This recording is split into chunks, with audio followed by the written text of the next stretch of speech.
Warning, we're about to spoil Die Hard 1 and Die Hard 2 Die Harder. If you haven't seen these movies and you plan on watching them, leave now and come back later. If you have seen them, or you just don't care, then please stick around. You know, it's really weird. I put in the DVD for Die Hard 1 when we watched it, and then I swear I put in the DVD for Die Hard 2 when we watched it, but it ended up just being the first movie all over again. It was really weird, and I was like, oh, okay, let's just watch that. So, I don't know what happened there. Oh, that's weird, because I put in Die Hard 2, and I'm pretty sure I got the right movie, but all I could wonder is, what is the deal with airline food?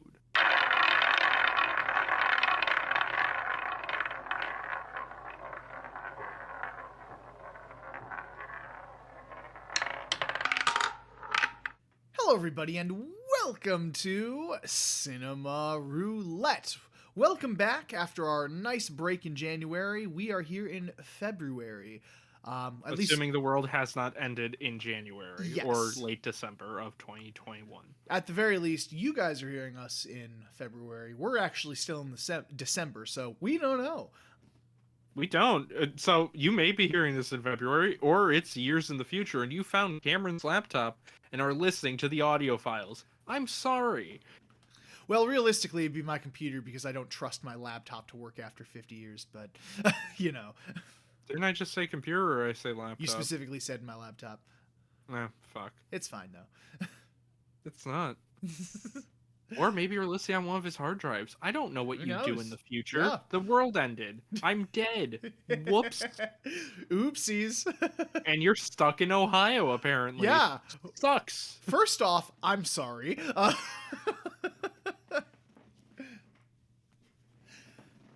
But yeah, so if you want, you can release this posthumously. I don't care. I mean, we're dead. We don't care. Fucking. I don't even know if the internet's still around. Yeah, I guess so- share it on a mixtape. There you share it on a mixtape. Yep, we're going back to the 90s.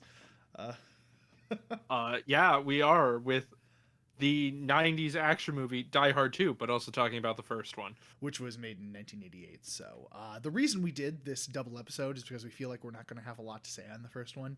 So Wait, do we do this little conversation before or after the title sequence, like is now?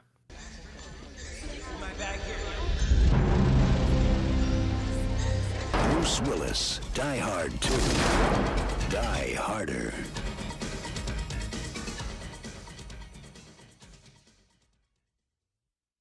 okay, I don't know what just happened, but there you go. That was a good quiet moment. It was good silence. But yeah, we're doing okay. It's not that we don't have much to say on Die Hard 1, but just this is a classic movie, and everyone has already talked about it. I'm sure you've seen it. If you're into movies enough to listen to a movie podcast, you have probably seen the first Die Hard. Yeah, I would say odds are there's like a 95% chance you've seen Die Hard already. If you haven't seen the first Die Hard, watch the first Die Hard. It's a good movie. It's a very solid action movie. And surprisingly, is from the 80s and doesn't have homophobia or racism. Which is really nice. Like, there is slight low-key where, the black character listens to rap, but, it's not. Well, that's just white writers. It's not. Yeah.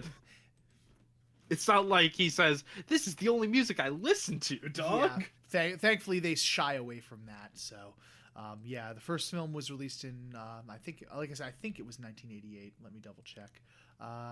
Yep, I was right. Cool. Sorry, I need to yawn. You're good. But yeah, we rewatched it just to be sure that there wasn't anything extra we would like to talk about. One thing I didn't. Okay, hold on. Should I do a quick plot synopsis of the first movie? sure. Again, you should have seen it, so I'm gonna be very quick. John McClane, New York cop, goes to L.A. because his wife, now ex-wife, moved there. Well, I don't know if they're actually divorced. I don't think they are, technically. They're not technically divorced. It's just she's been over in L.A. for like 6 months while McClane's been stuck in New York. Yeah, and there was very clearly like a rift between them because they don't really talk, and when they do talk, they kind of like argue. And when he goes in, she's using her maiden name instead of their married name. Yeah. But McClane was invited by mistake to her business party at Nakatomi Plaza.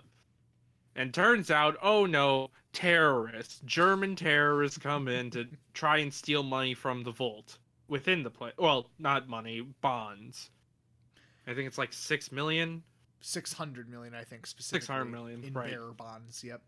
Oh, right, because of the game. Yep. Anyway. We're not going to explain that. I won't. We'll explain on the final spin. Yep. Of the series wheel. Yep. Yep. They're holding everyone hostage. However, they didn't see McClane. McClane goes around, shoots up terrorists, kills them, makes sure the police get contacted. Police come. They basically fuck things up. McClane has to solve everything.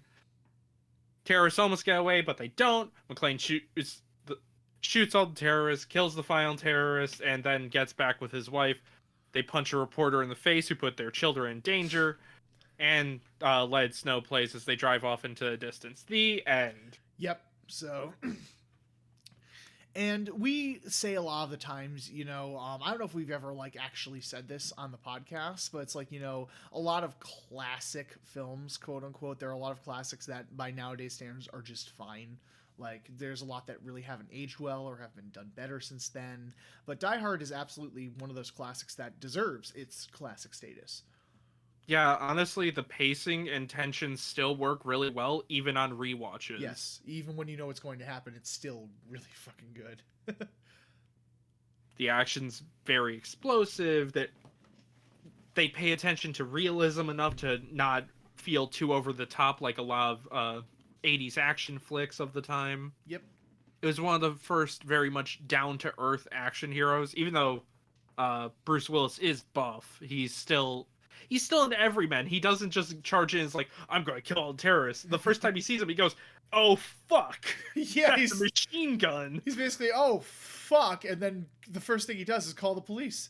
I'm not ordering a fucking pizza. That is one of my favorite fucking lines when he's on the roof. Yeah, he gets like directly to the police line. He's like, sir, this line is for police use only. Yeah, no fucking shit, lady. I sound like I'm ordering a fucking pizza. Yeah, the humor works so fucking good in this movie. It does. The one-liners in the script is fantastic. But yeah, like Justin said, it was just Bruce Willis, his portrayal and how he's written is very much an everyman. And on Wikipedia, it says, it revitalized the action genre, largely due to its depiction of McClane as a vulnerable and fallible protagonist. In contrast to the muscle-bound and invincible heroes of other films of the period. You watch Commando, and Arnold Schwarzenegger is just taking out an entire army by himself, just running around, just gunning him down. No, like, he gets beat the fuck up in this movie, which is one of my favorite things about it. Yeah, actually, spoiler for the book, the whole getting glass in his feet thing is what kills the hero in the original book. Yeah, he bleeds out, straight up. Yeah, it's kind of fun. It's actually very depressing, that ending. Yeah, so I'm glad they changed that. Something I did like that I forgot about on rewatch is they don't have McClane and his wife bicker right away. Mm-hmm. They actually do have a very sweet moment with each other to show that there is still chemistry there. However, things have become strained. Yeah, because it would have been very easy. He comes in the office and they immediately start bitching at each other. But no, like there is a sweet moment, and then the tension arises. Then the bickering starts. Yep. Which is just, it's nice. Yep. Also, this movie is impressive from the standpoint that the original script was being rewritten as they shot. Mm-hmm. It was, I think, basically the rewriter was writing 2 weeks ahead of what their schedule was. Wow. So he was right.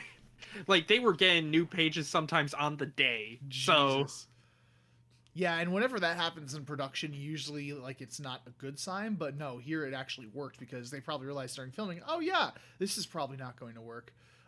Except for the one gaping plot hole that they hoped you just wouldn't notice. Do you want to explain that? Yes, I will. The terrorists get in. Well, two of them go through the front door, and the rest of them come down in a big truck. So two go in front. When they're closing everything down, they open the back of the truck, and all the dudes are in the back there and come out. Yeah, there's like 12 of them or so, and they're very clearly like all in there, like, packed in. Yep, that's the only thing in the truck. Yep. So their escape plan for the whole setup is that they called for a helicopter to take them and the hostages to an airport, so that way they can get away. They can apparently get away scot-free, but they were just going to blow up the helipad, so that way everyone seems to be dead, including them, and they would escape in an ambulance that was in the back of the truck that you didn't see there and couldn't have possibly fit. Because, yeah, when the ambulance does come out of the truck, like, it very clearly took up the entirety of the truck. Yeah, like, oh, they could have sat in the ambulance. No, not with that many guys. Not with that many guys. Yeah, no, they were very clearly packed in there. And didn't you say they noticed it, but then we were like, fuck it.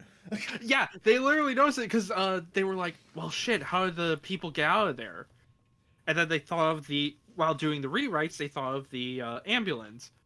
However, they already shot the entrance scene, and after they shot it, they went, or in the editing booth, they were like, oh, wait a minute, people will know.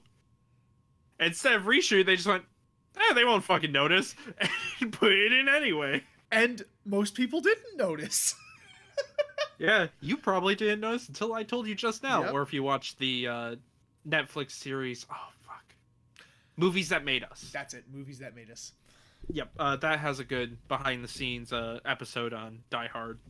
Solid show. Highly recommend that. Yeah, I'll definitely have to check it out because I fucking love behind-the-scenes stuff like that. Yeah, I think they covered Goonies and stuff like that, and they had season 2 recently. I had to rewatch the Goonies at one point, and it's been way too long. I like that movie. One of the few films shot in order. Yeah, I was gonna say that's right. Usually that's not the case, just because if you're on a set and you have to go visit that location multiple times, then in case some people listening didn't know this, like, it's easier just to shoot all the scenes in that set than move to the next one, like, just for logistics and stuff. Yeah, otherwise it would take a long time. That's why it took, like, I think it might have been a year or two to shoot all of Goonies. Oh, cool. They do Home Alone, Ghostbusters, Die Hard. Yeah, Back to the Future. Oh, neato. Yeah. All right. I will definitely check that out. I think season 2 has a bit more horror movies. I forget. Season 3 does. It looks like, because season 3 was released in October of this year, it says. So they did, right. Oh, I forgot there were 3 seasons. Yeah. Okay. So they did Halloween, Friday the 13th Nightmare, all that fun stuff. So. In case you want a short version of the behind the scenes of Nightmare on Elm Street instead of the 4-hour documentary. Yeah, where they literally don't they literally go through like every single solitary movie? Like. Yep, and that's how they refound the person who played Jesse in Nightmare 2. Yep, and what was the documentary on that again? The one we watched specifically was Scream Queen, My Nightmare on Elm Street. Also highly recommended by us. Yeah, we talked about that in our Pride Month episode with Birdcage. Yes.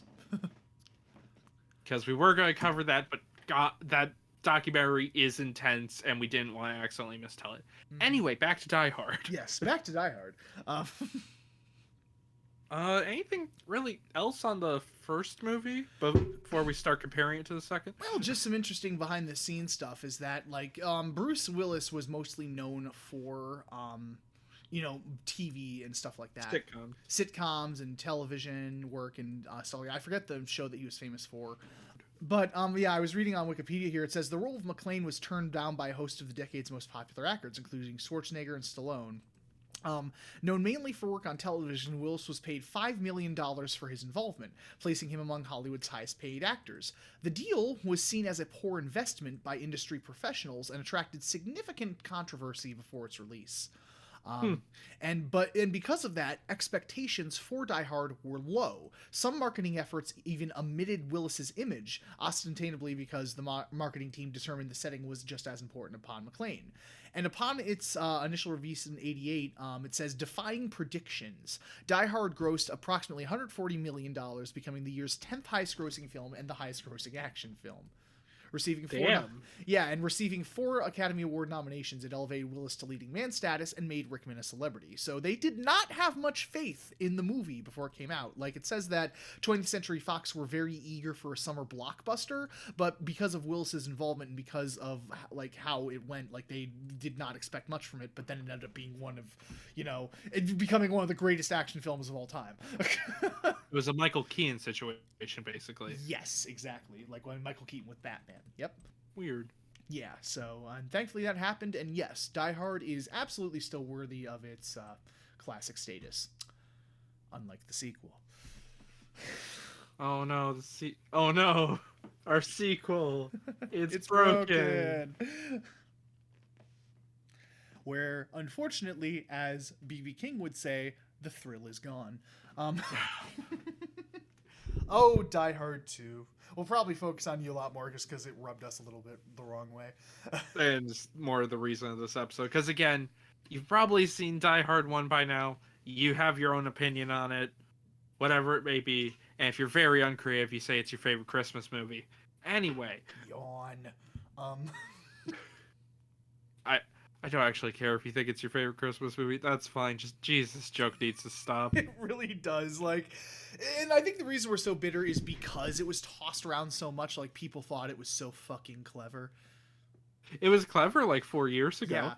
Yeah. Exactly. But now it's on the radio even. Like, they bring it up every fucking year. Mm-hmm. Anyway, Die Hard 2. Die Harder. Die Harder, or as a Letterboxd review put, Die Hard 2, McClane on a plane. So much better. It is. So John is at the Washington, D.C. airport because he's waiting for his wife. They're visiting the in-laws. And turns out there's this colonel, his name, Colonel Stewart. He goes and kills a man of the cloth before taking over a church just outside the airport. Turns out some drug cartel leader, or maybe he's a dictator. The movie doesn't really explain, or if it did, it was very quiet in the background. Dude who sold a bunch of cocaine is coming to America to face charges for dealing drugs, because this is still the war on drugs and wasting all of our money. Anyway, villain is saying up to take over the airport so that way they can get the cocaine dealer for some reason. Honestly, we don't know.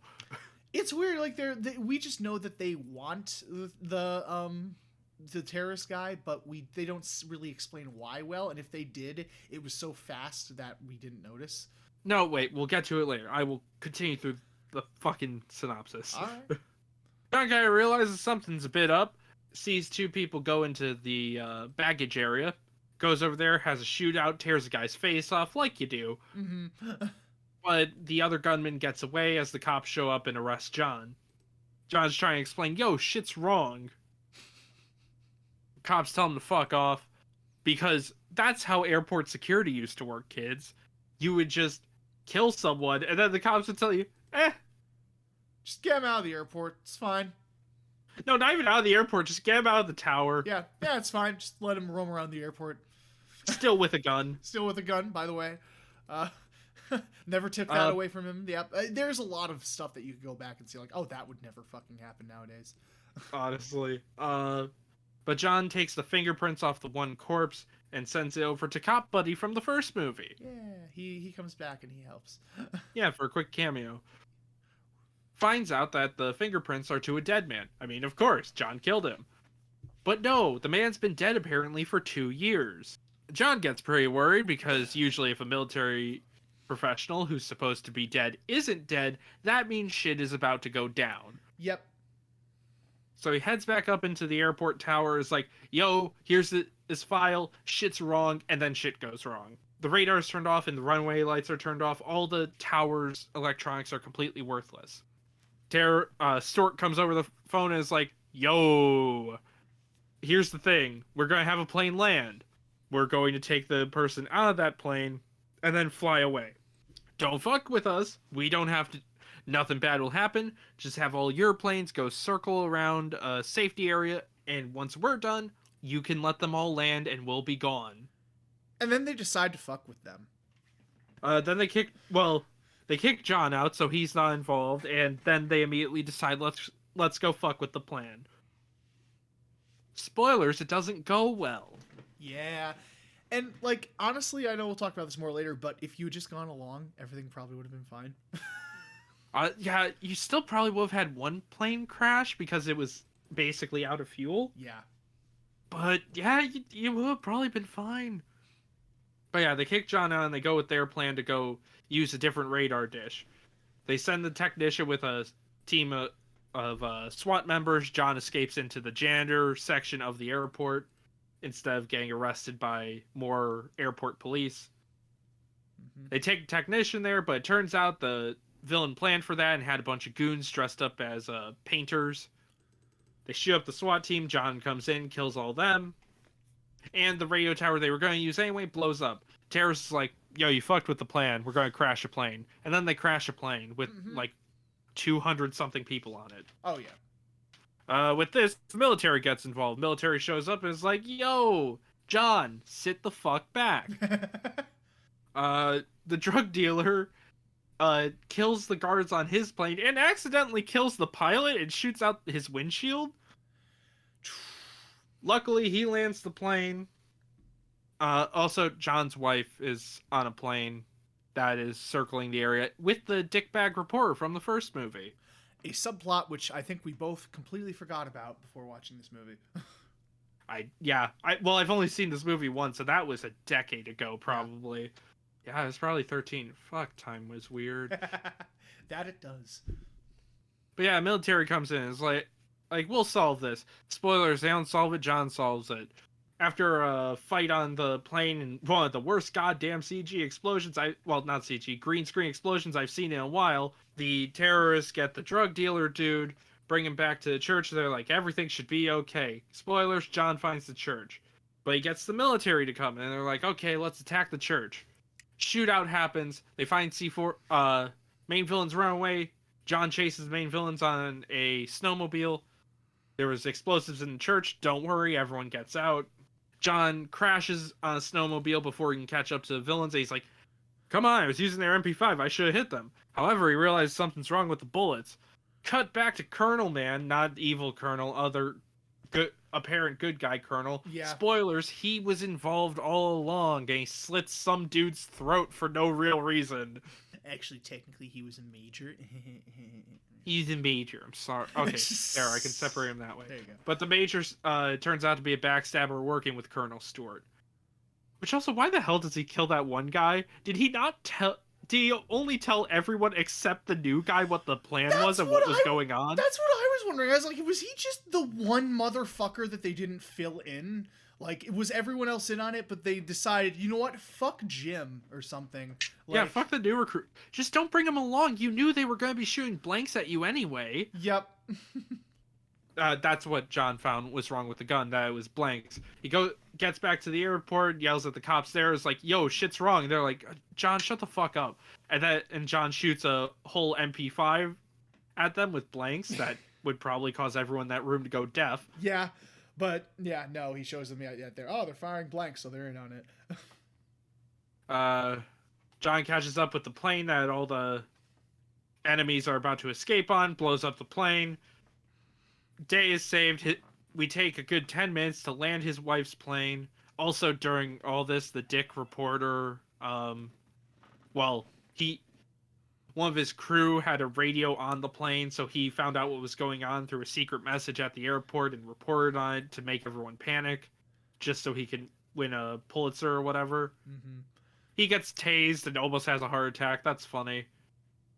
Anyway, we take about 10 minutes to land John's wife's plane. They hug, they leave, end of fucking movie. Yep.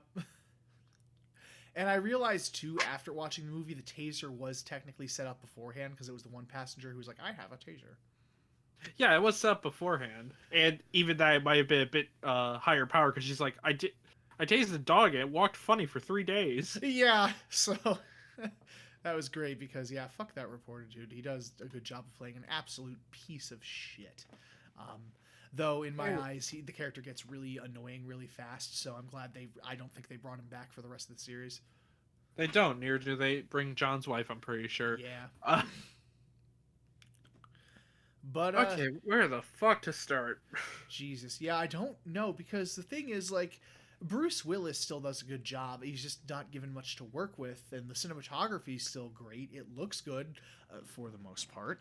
When it's not a green screen. Yeah, but it's something about the tension and the pacing that it kind of loses a lot of it. Like there's scenes where I'm like, this should be suspenseful, but I'm bored throughout it. It's really weird. And I know we talked about this a bit after we watched the movie. Yes, we don't just wait for the podcast. We'll talk to each other. It happens. Exactly. But I think the main reason is because in the first movie, John is always in danger with the hostages because they're all in the same building. Mm-hmm. In this one, the danger isn't there. The terrorists are off in their own church. They're in the tower most of the time, just talking about how the innocent civilians could crash. Yeah. And that's the danger. It's these people we don't know, which is probably why we keep cutting to the wife. But even then, it's no one's aware there until like the last 10 minutes of the movie. So it doesn't matter. You're right. Yeah, that's exactly the thing. Is the passengers themselves are not aware they're in any danger. They keep talking about the danger, but yeah, it's I think it loses its immediacy. I think it loses, you're not face to face with the terrorist and could be just picked off at any fucking time. It's just it's very much, we have trapped everyone with technology or whatever. And I think that's another issue is I think the movie tried to open itself up after the first one, which was very much confined to the first movie, but I think by doing that, they shot themselves in the foot, really, because they tried to do more things like go in a plane and stuff, and a lot of it is just green screened. Like, the action scenes when they happen are fine. Like, I think the first half hour or so of the movie's fine, but then it just kind of slows the fuck down. It's weird. Yeah, it's a lot just going back and forth, being like, what will happen? This will happen if we don't do this. Can we do that? No, we can't. They'll spot us. But there is a way to do it. Oh, really? Yes, let's try that. The terrorists already thought of that, though. Yep. Oh, no. It's, very much back and forth. Like, oh, dang it, I know. Dang it, they know. Yeah, it's not a fun tug-of-war. It's Yeah. just like, can we do this? No, we cannot. Oh, okay. But there is also this, but now we can't do that because they already did that. So... Dang it. Dang it. Yeah, it is. You're right. It's just, I think a boring tug of war would be the best way to describe it. And again, it's just, I found myself bored in the last third of the movie. I'm like, if this was just airing on television or something, I probably would have switched the channel by now.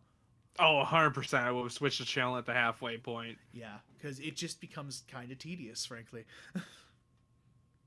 And John just gets really bad lines near the end. Like, okay, he attacks the drug dealer on his plane once he lands, but then gets trapped inside and they're about to blow it up. So he ejects it. He uses the ejection seat to get himself out and lands with the parachute. And he's like covered up by it because, kind of comedic. And he goes, "Where's the door?" What? It's like, what? Like any other line than that, like you could have said something like, who turned off the lights or something. Like, would have been better. Even that would have been pretty lame. Actually, it was just funny to see him like kind of land with a thud and then the parachute cover. He's, That's like, all you trying needed. to get out. Yeah, you didn't need that extra line, but it's like they somehow went with like the lamest one-liners towards the end, and it's like, oh, the writers weren't as good for two. No, in the first half of the movie, or the first part of the movie, there are some great one-liners. I don't remember them. I don't remember most of this movie, honestly. Yeah, but like there was some good humor. There was some really good one-liners in the first part. It's like, what the fuck happened? And during the last half, it's like we got some really lame fucking lines. I don't know what it was. I did read a behind-the-scenes thing of that. Since people found the ad-libbed lines from Bruce Willis funny in the first movie, they let him go as free as he wanted. And I think he just couldn't think of anything, so it came out really lame. That's probably what happened, yeah. Which, guys, if your ad-libbing isn't funny, just stay silent. It's okay. We don't need a joke. Exactly. I was going to say, that's the thing about improv, is that you know not only when to make a joke, but when not to make a joke. So... Yeah, just something about the tension is not there. And the twists come so lazily. They really do, honestly. Also, the villain's just not strong at all. It's not. It's just generic military colonel. Like, that's it. It's like, we had Alan Rickman as Hans Gruber in the first film, and he was great. I think he was talking to me afterwards. He said something about, like, why he works better. It's because he, like, the same way John works, where John isn't, like, this super badass. He gets hurt. Alan Rickman's Hans isn't, like, this all-thinking genius. Things are going wrong, and he's panicking. Exactly. Honestly, I think they really could have cut out the drug dealer thing and just made it about money, and it would have been better. Yeah, honestly, because we do spend a lot of time with Franco Nero, by the way, as the Colonel, the original Django, in case you didn't know. But yeah, they spend a lot of time with that and that plot point, and he comes down, and they greet him like, hey there, how's it going, and everything, and we're going to totally ship you out of here and stuff. Yeah, if you'd have just made it about, like, making money, like in the first movie, you're right, would have worked better. Much simpler. Here, hold on. I know this was based off a book, and I don't know whatever the plot was, but here, make your own fucking movie. There is a shipment that needs to go to the National Treasury. It has been sent to the airport. Terrorists take it over to try and steal it. Yeah. Movie. Yeah, it's the same fucking movie, but you weren't afraid of doing that anyway. So let's just have them in the airport. Exactly. And actually, you can kind of blame the screenwriters, because it says one of the writers of the screenplay, Stephen E. I don't know how to pronounce his last name, later admitted in an interview for the book Action Speaks Louder, Violent Spectacle in the American Action Movie, that the villains were based on America's Central American meddling, particularly the Iran-Contra affair in the 80s. So they tried to work in this, like, whole Central American dictator type thing, but it didn't really work. It was hardly even talked about. Like, yes, we knew he was from Latin America, but and was the war on drugs or whatever. But that's it. Yeah, like, it does render it kind of pointless, because it's like, if you're going to talk about that. Don't just have it, oh yes, this is a thing now, and that's it. Yeah, we don't even really get a reason on why Colonel Stewart is involved, or why the Major is, either. Yeah. It's just, we need to free him. Why? Because we'll make money somehow. Yeah. Even though we could have made a shit ton of money with this latest heist. Like, it was really well planned out. We had the electronics and everything. Like... Yeah, it would have been... There's a cooler movie here, and they didn't do it. They somehow went with not that. So it's really unfortunate that this happened, and I actually forget when Die Hard with a Vengeance came out. I'm going to look that up, but okay. I am glad they eventually came up with that, because this is a really lame sequel. Yeah, I'll also say, this is just a nitpicky thing. They have a very stupid conversation about a quote-unquote Glock 7. That was fun to look up. John says the terrorists were using after the luggage shootout, that they were using Glock 7s, a gun made of porcelain, to get past metal detectors in an airport. 1, if you made a gun out of porcelain, it would fucking shatter. 2, that's not how...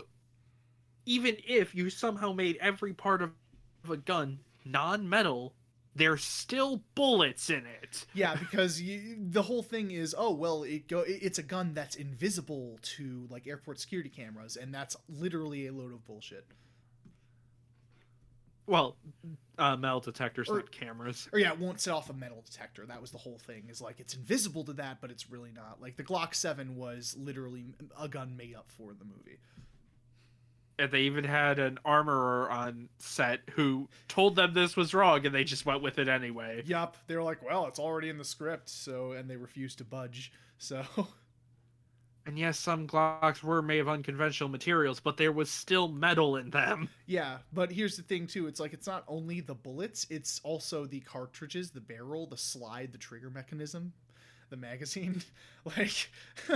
Yeah, there's still a lot of metal in it. Yeah, and the spring. Like, come on.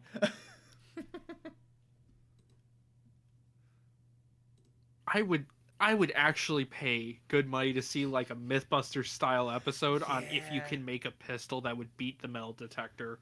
Mm-hmm. That would be kind of interesting, and it is able to fire a whole magazine. Yeah, right. I would like to see a Mythbusters episode just where they dispel the myth. Like, let's make a gun out of porcelain and show how this would just fucking shatter, basically. That would be a fucking Looney Tunes stunt of it just exploding. Yeah. Because that's the thing. That's the thing that... Anyway, what year did it come out? What? Die Hard with a Vengeance? Oh, Die Hard with a Vengeance was 1995. 5 years, okay. Yep. So they waited 5 years, and thankfully they did, because it's one of the best movies of the franchise. My personal favorite, at least as of now. Yeah. I haven't rewatched it in a while, I will admit, so we'll see. Yep. So I'm really excited to revisit that, because I also love that movie, so... Maybe the 5th one will be my favorite.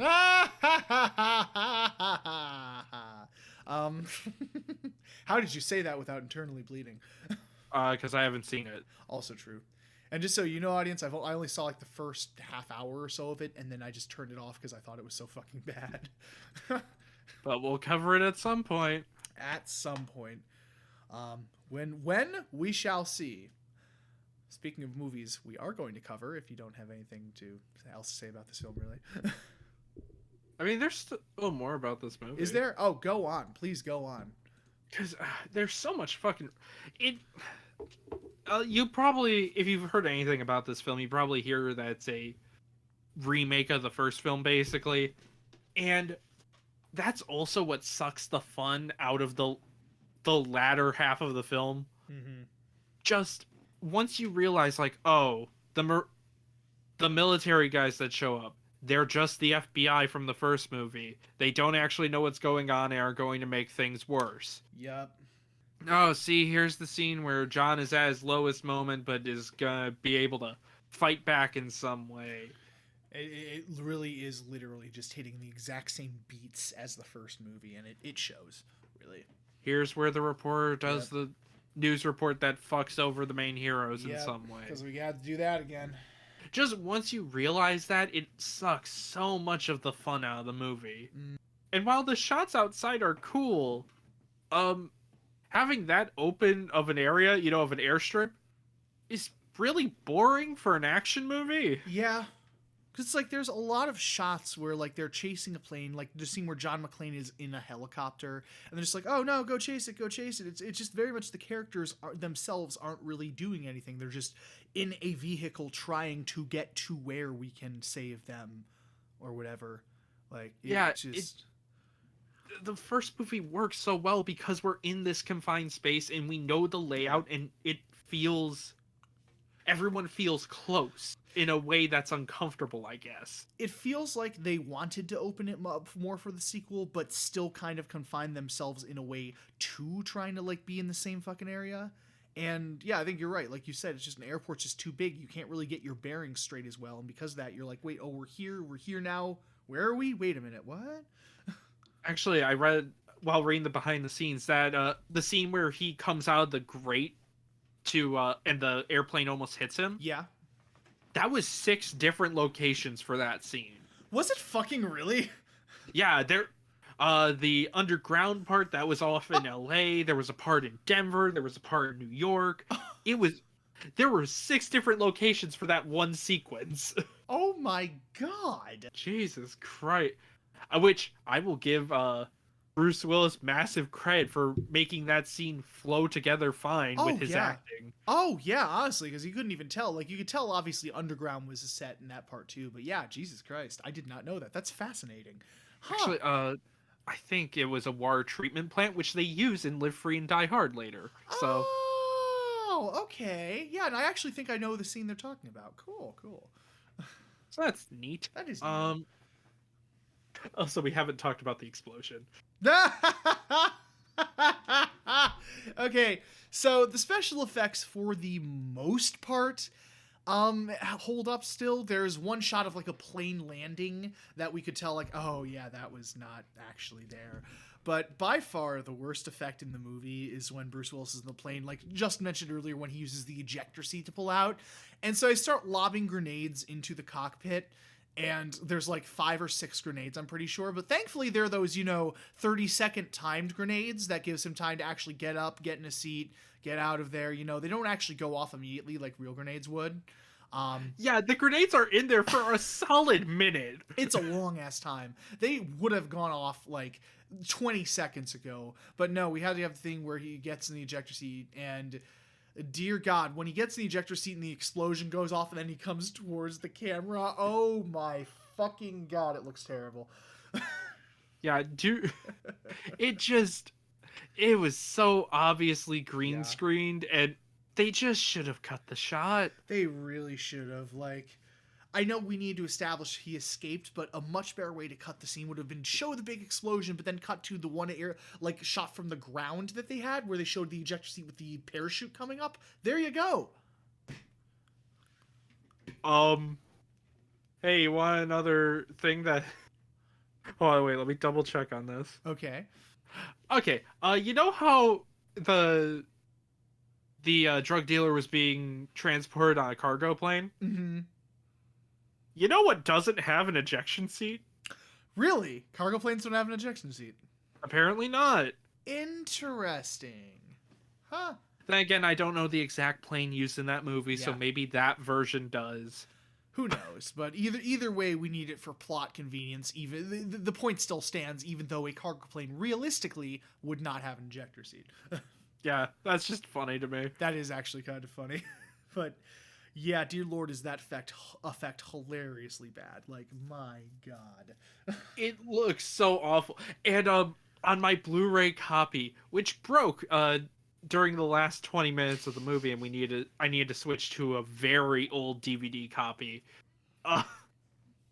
But for the scene selection, every time you move pages, it plays the scene for like half a second. It's the funniest fucking thing.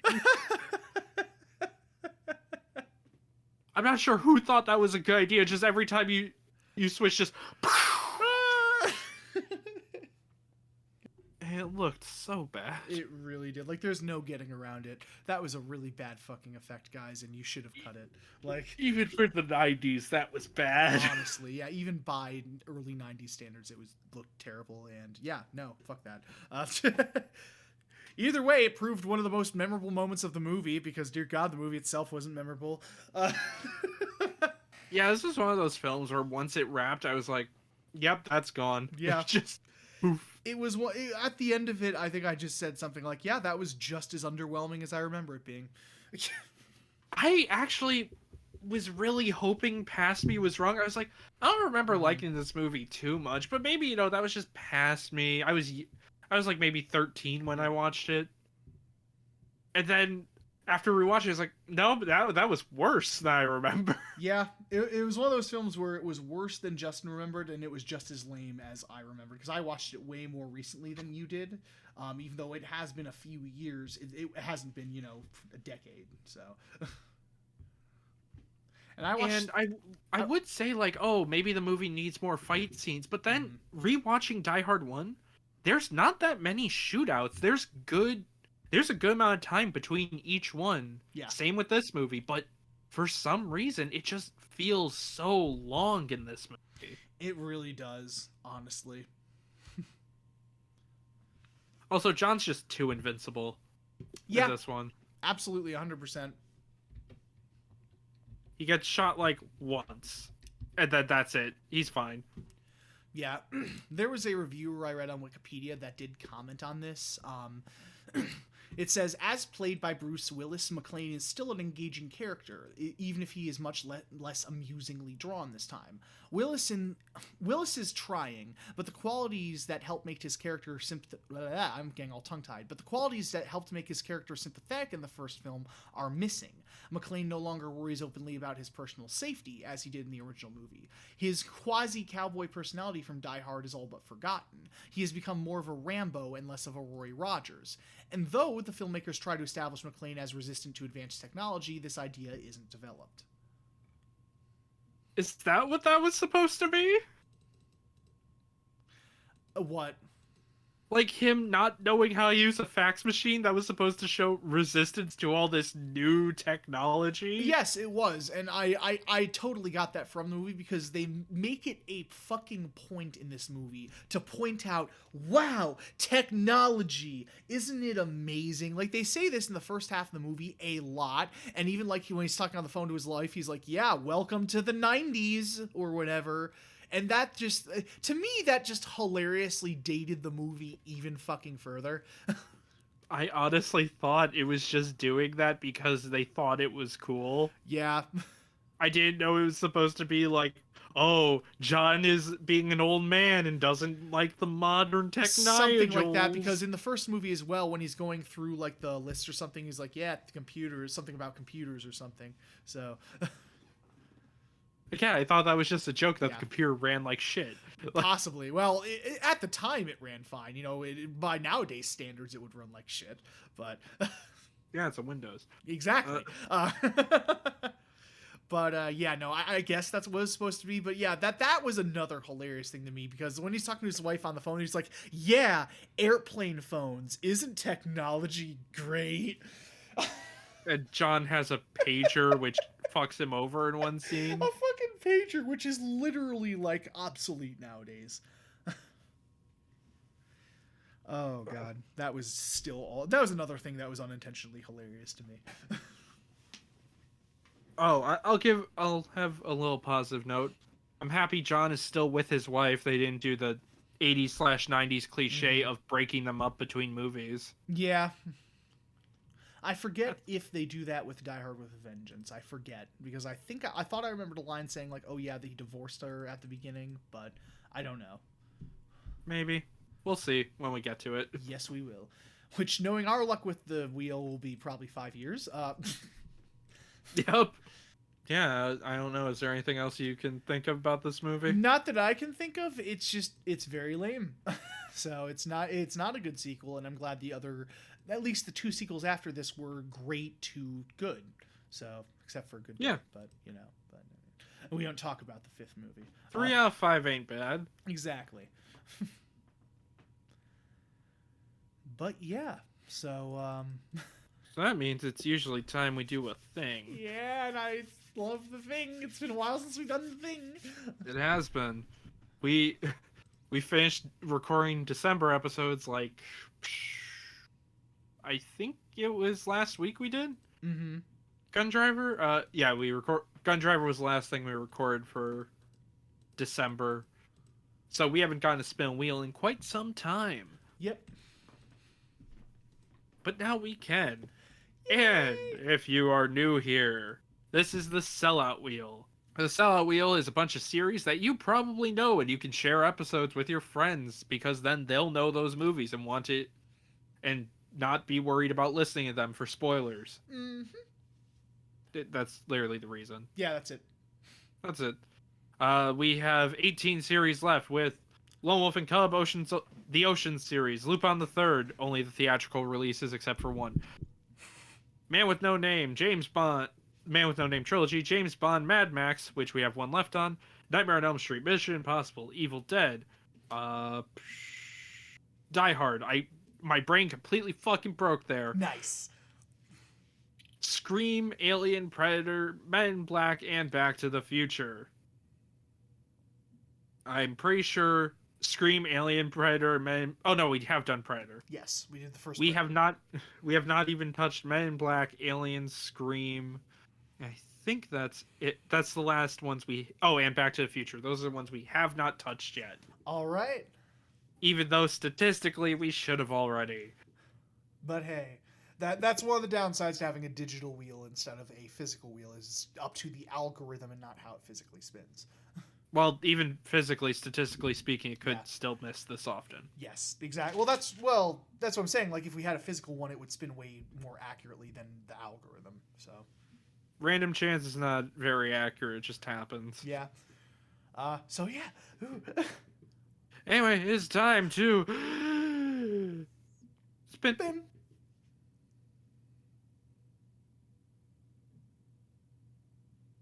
Okay. What?